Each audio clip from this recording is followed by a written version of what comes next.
Welcome, witches, wizards, and muggles alike, to another enchanting episode of Magical Tales from the Slytherin Common Room, bringing your favorite Harry Potter fanfiction to audio format.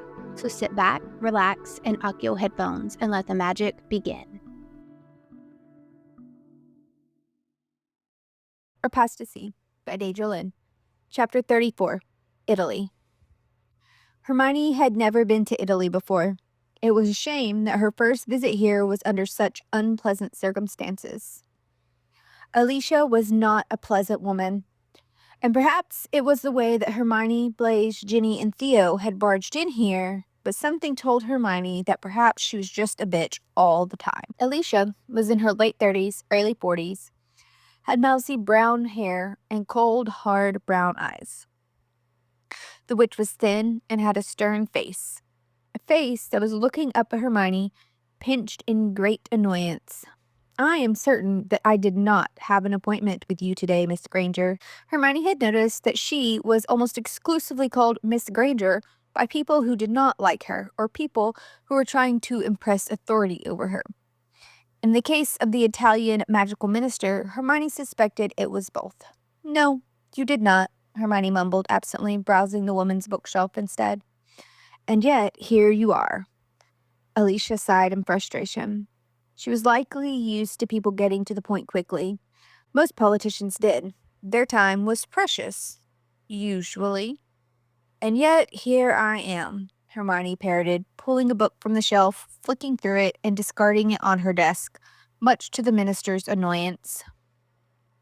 "So then perhaps you would like to tell me why you're here," Alicia bit out as she waved the book back to its place on the shelf. Hermione shrugged and dropped into the chair opposite Alicia. "Not really. I knew the second I saw your face what your response would have been. I've probably just saved you half an hour of time." "One would argue that you are still wasting it," Alicia glared with a false smile. Her agitation was growing with every passing second. Hermione leaned her head back and looked at the ceiling in boredom. Alicia exhaled heavily and sat back in her chair. "Well, get on with it then. Issue your threats so you can be on your way." Hermione snorted a laugh. "Do you know what most people's number one fear is, Alicia?" "Most people's number one fear is public humiliation." "What need do I have to threaten you?" "What an odd thing to say. You look tired. Are you sleeping all right?" Hermione rolled her head to look at Theo. "Don't you think she looks tired?" In the corner, her bodyguard's brow gave a slight dip, and Hermione caught the way his beady little eyes flickered to his boss in assessment. Theo leaned against the wall, one pink gumboot crossed over the other, the legs of his suit buried within the rubber shoes. "Yeah, maybe. I can see that." Theo made a show of leaning forward to examine her. "Yeah, she does. Bags under her eyes, even." "Perhaps you're not thinking clearly, I came here with a proposal that I wanted to present to you, but you have been nothing but rude and hostile." Behind them, the minister's bodyguard shifted again. "From the moment we arrived, you waltzed in, unannounced, uninvited, with no schedule. You instantly assume that I am here to threaten you. Honestly, is this how you treat all ministry relations?" Hermione smirked lightly at the woman. The Italian minister rose to her feet and pressed her hands to the surface on her desk. "You are not members of any parliament that I will ever choose to recognize," she hissed. Her brown eyes narrowed into thin slithers of rage directed entirely at Hermione. Hermione raised an eyebrow her way. "Are you telling me that you don't believe that the United Kingdom has a government, or that you don't want to deal business with the UK? Because those are two very different things. If it's a matter of not understanding the position of Minister for Magic has been filled recently, then I'm happy to discuss with you." "Get out," the witch snapped. "I do not want, nor does my country want, anything to do with you and your crooked, murdering prime minister. I have no interest in whatever scheme you intended to sell me, and it will be a cold day in hell before I resign, so get out." Hermione smiled slowly, rising from her chair just as slowly. A person could lie about a lot of things, but Hermione always found that one thing people often struggled to hide was the truth in their eyes.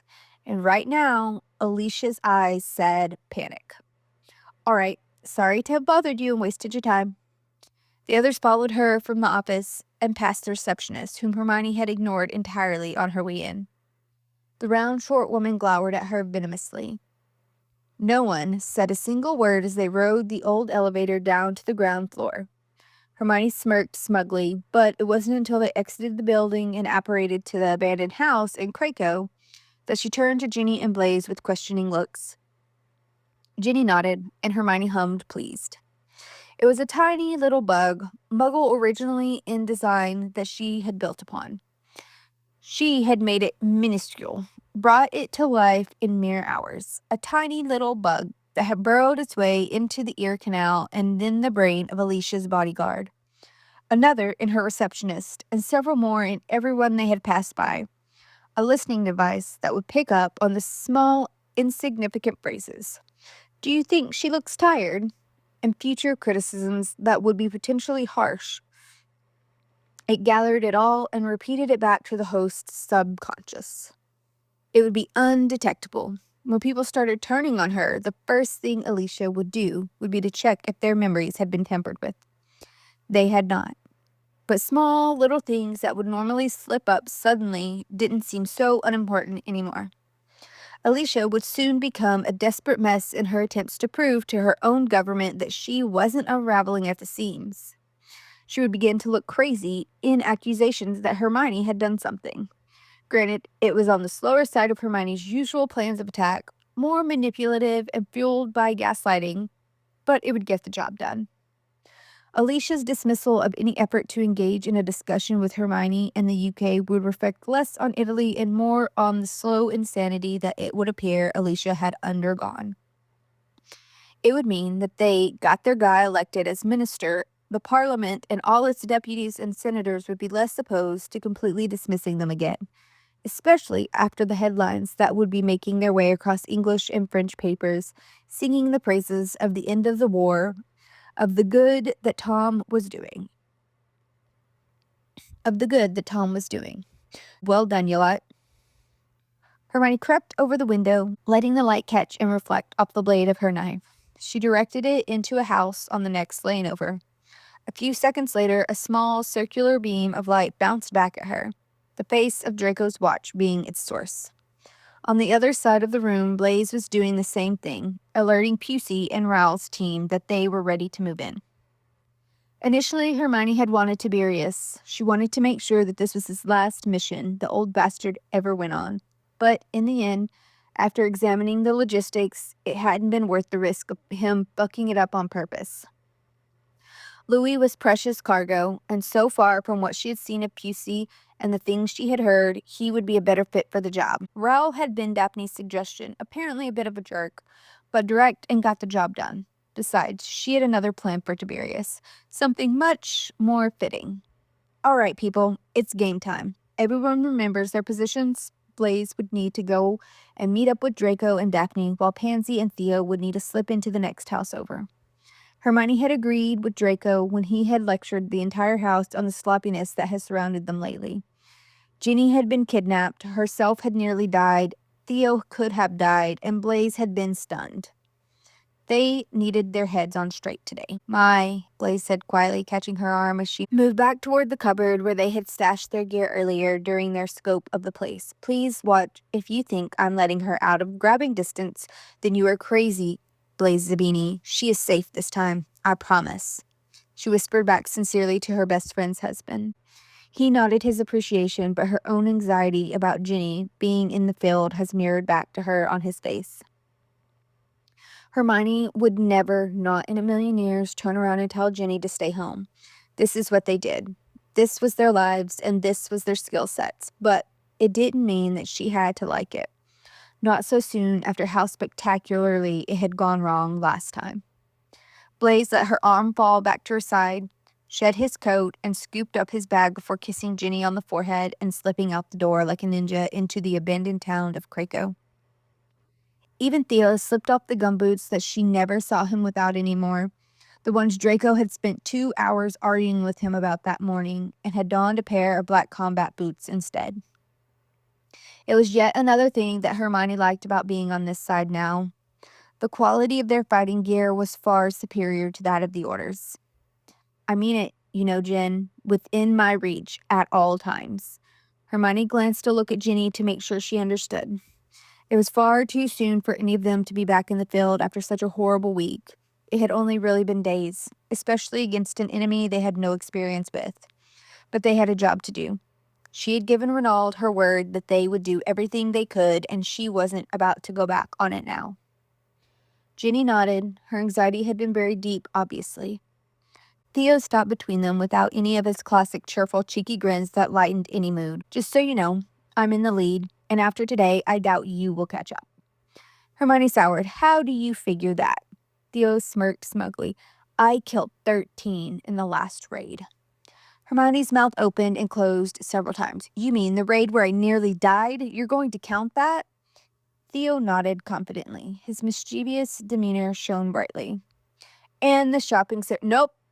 That was a redo, Ginny interjected, seriously with a shake of her head. We don't know how many of those were copies. So my official ruling is that London was a miscount. And what about Diagon? Hermione crossed her arms in defiance, smugly staring back at Theo in glee, confidence rising quickly. It's valid, Ginny announced. His kill count stands. Hermione whipped her head around to gape at the redhead, remembering only at the last second that they were to be quiet. What, you traitorous bitch? Hermione whispered at her aggressively. I nearly died. Ginny shrugged. Yeah, and he only counted those he killed before you went down, so it stands. Theo snickered beside her. I fucking love you, Red. Don't get yourselves hurt out there. With that, he slipped from the room and down into the street below. Ginny smartly avoided any attempts to speak to Hermione, who now felt betrayed. Hermione silently attached her holsters around her thighs, waist, and arms. They didn't know who they would be up against today, so she needed to be prepared for all scenarios. She needed to be able to walk out of there with both Louis and the kill count lead. When she was finished, she slipped back to the window and shone the reflection again, twice, into the same house she had the first time. She waited until she got 3 flashes back before she grabbed Ginny's hand and slipped downstairs to the doorway, into the street, pulling her baklava down with one hand as she did. When Ginny did the same, she slipped out the door and crept along the edge of the building. In the distance, the sun was setting, which meant that shortly the shadows that were forming around the buildings would be one of their best assets. Either the Italians were hoping for someone to come and save Louis, likely someone from France, or they were overconfident in their abilities that they did not believe that wards were necessary. Or perhaps, and one option Hermione found a little unlikely, was that they did not want to tamper with the decaying Muggle village. Ginny's hand remained gripped in hers as they slinked down alleyways and around houses towards the heart of it all, ducking and diving through buildings where possible. She knew that all around them the others were doing the same. The first guard they came across was lazy and careless, half-dazed as he took a leak against the side of one of the buildings. He didn't hear her as Hermione let go of Ginny's hand, slipped up behind him, sunk one of her knives straight into his carotid artery like butter, and yanked it out immediately, her other hand covering his mouth and nose to muffle any noise. The man fell to his knees as a gurgling sound of blood rushed out from his neck. It was a messy death, but it was quick. So quick that almost instantly he had lost strength, and within 15 seconds, the man was dead in a pool of his own blood. Ginny crept back up behind her and slipped her hand back into Hermione's, who started tugging them toward the building on the corner. The building was dark, and it allowed Hermione and Ginny to camouflage into the walls and catch their breath. They would need to slip across the road, but unfortunately the road was rather open and wide. The building they wanted to get to would be patrolled, and so they needed Pansy and Theo, who had been assigned this location, to take out the worst of the dangers before they could make a break for it. Or at least that was the plan until they heard shouts and curses being flung. Hermione chanced to look out a window and saw Theo legging it down the street laughing. The lunatic had blown their cover, and he was laughing. A few guards were chasing after him, but one of them was trying to button up his pants. Pansy appeared in the doorway, panting with a grin of her own. Theo caught 2 of them being a bit naughty in one of the buildings. Come on, now's your chance while they're distracted. Pans, Hermione shook her head in amusement. Yeah, I'm going, she giggled before jogging off to help Theo. Ginny gripped Hermione's hand tightly before letting go entirely. Ready? She whispered. Hermione nodded in response and followed Ginny's frame as she slipped out the door and bolted across the street, pressing herself flat against the building to catch her breath when they got to the other side.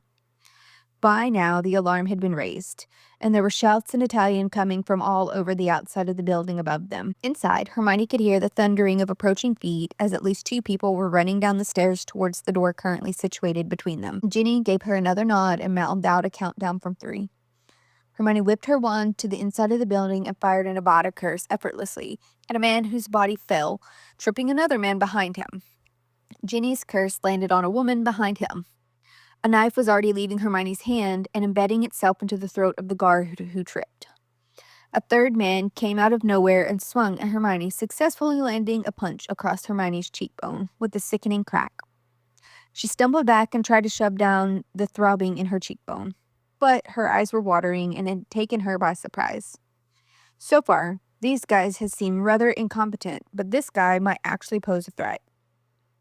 Ginny slipped flat against the wall as the towering giant of a man stepped out, an ugly scar running down half his face. Merlin, mate, has anyone told you that you punch like a girl? Hermione spat at his feet, gearing up for the fight. The wizard lowered the wand he had pointed at her and glowered. Each step forward easily cleared the distance of 3 of hers. His skin was darker than the shadows falling around them, his eyes black and angry. Come on then, big guy, what you got? Hermione asked, more as a rhetorical question for herself, but he answered it by backhanding her across the face so hard she crashed into the road face below. Has anyone told you that you fight like a girl? The man she decided to call Ginormica snarled down at her in broken English. Hermione huffed and took a deep breath. Shit, that hurt. Yeah, well, I am a girl, so I'm not sure what your excuse is. Ginormica stepped toward her, close enough for Hermione's hand to launch out, slice through both of his Achilles tendons, one after the other.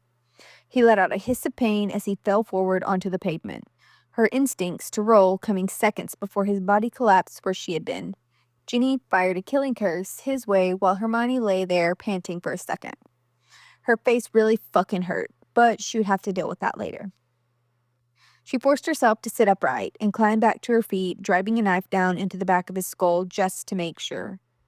Seems like the kind of beast that would somehow come back to life again if we turn our backs, Hermione explained, trying to shake off the ringing in her ears and the ache in her cheekbone that hurt anytime she looked around. A few feet away, another guard went flying backwards off the roof above them, crying out and trying to grasp at nothing with his flailing arms before colliding with a nearby building. Blonde hair caught her attention as Daphne peered over the edge to check the body of the guard, who landed on an oddly angled heap on the ground. Jesus, Hermione, what did you do to your face? Well, it must be bad if Daphne could see it from up there. Face, she heard Draco exclaim. Hermione grabbed Ginny's hand and yanked her into the building before Draco could peer down and make a scene about her injury. This was exactly the reason her housemates had a rule. Couples were not put on the same teams. Draco had separated Ginny and Blaise immediately, obviously seeing where it was heading. But only that morning had she realized that Draco had separated himself from her too. At least that was how it was supposed to go most of the time. Injury caused to your romantic partners was a distraction, and one that Draco didn't need, given that he, Daphne, and Blaise were the ones tasked with getting to Louis first. Hermione bypassed the stairs and headed down the corridor, checking each room they passed. One guard thought he would get the jump on her and send an Avada Kedavra her way, only to drop dead himself. Hermione snorted in amusement, which was instantly followed by a wince. The corridor veered off to the left and down another corridor, and at the end was an old open doorway leading to the outside. The door frame darkened, and Theo, who was still laughing maniacally, burst through it with a singular guard chasing him now. Ginny shot a stream of green light their way that hit the pursuer straight between the eyes, causing him to fall flat on the ground. Ugh, Red, Theo whined. I was right in the middle of the best game of tag I've ever played. Hermione rolled her eyes and strolled down the corridor towards Theo. Come along, Chaos Puppy, we need to find Pansy. Here, Pansy stumbled into the corridor where Hermione had just come from, clearly exhausted, judging by her panting. Pansy had to lean against the wall and suck in air deeply to try and catch her breath. Fucking hell, Theo. What part of the rings only work if we stay together? Do you not understand? You're killing me, she gasped. Is that everyone? Hermione asked, looking between Theo and Pansy. Outside a crumbling and busted window, she heard a cry before someone fell headfirst from the roof.